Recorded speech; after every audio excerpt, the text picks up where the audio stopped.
Hello, hi, my name is Chikodi, and today I am really sad. I just found out about the death of a famous American dancer. He goes by the name Twitch. His full name is Stephen Boss, dead at the age of 40, and apparently his death was caused by suicide.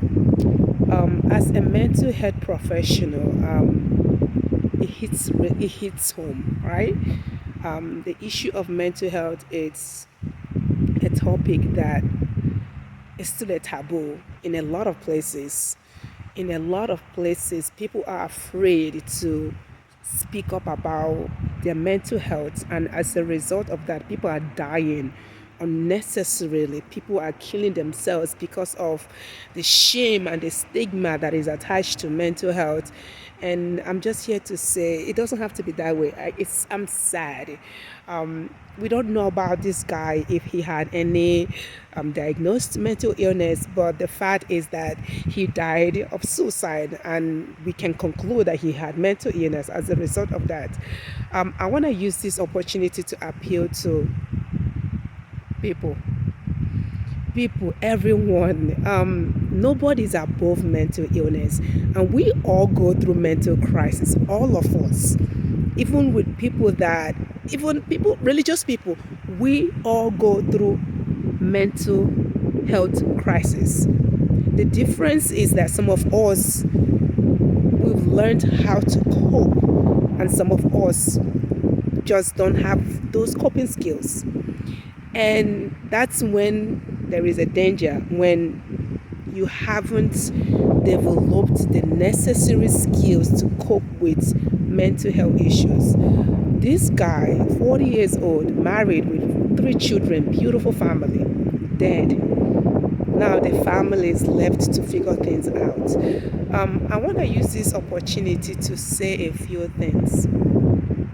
As a mental health professional, I'm going to tell you this. Things tend to get better with treatment. I've seen it personally. Things tend to get better with treatment. There is hope. If you go to any hospitals in this country, in the United States of America, and you tell them you're feeling suicidal, and mind you, please, there is no shame. You'll be surprised how many people are in the hospital with suicidal thoughts. If you tell them that you feel suicidal, they will take you in. They will even protect your identity. If you don't want your employer, if you don't want anyone to know, the hospital will keep your privacy. Their job is to make sure that you're safe, that those thoughts are no longer there until they will let you go. I want to use this opportunity again to plead with people. This breaks my heart. And I'll say nobody is immune to mental health issues. Not even Christians, not even religious people. I mean, look at the story of what's his name? Judas Iscariot. One of the close companions of Jesus Christ committed suicide himself. And there's so many people out there that judge, or they'll start placing judgment on people that in their lives that they didn't know God. There's so many people in church that are actually going through mental health issues, suicidal thoughts. So let's not be quick to judge.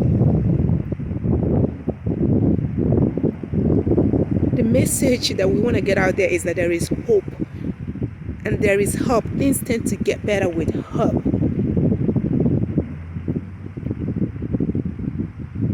And what I've learned in life, from being a mental health professional to being a Christian woman, this life,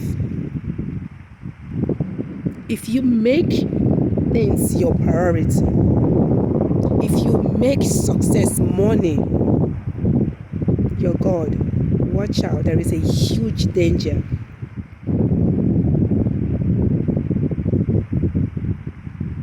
For emptiness. And it's people.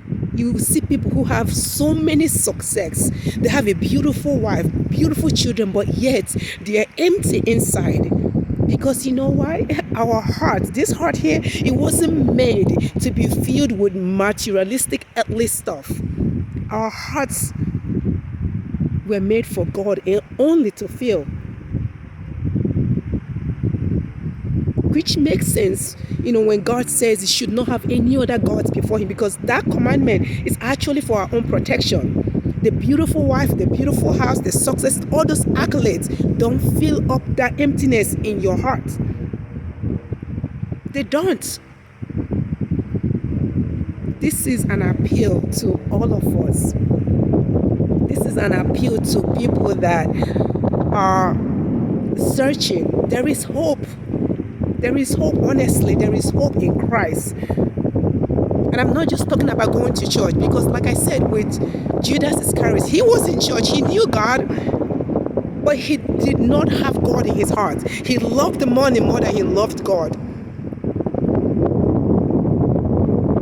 So I just want to say, use this opportunity to appeal to anyone, Christians, non-Christians, religious people, non-religious people.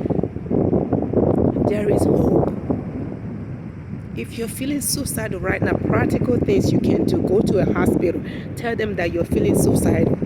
They will take you in and keep you safe until those thoughts are no longer there. But most importantly, as a mental health professional, I will tell you this: medications and therapies work, but being a Christian and being a mental health professional, I can tell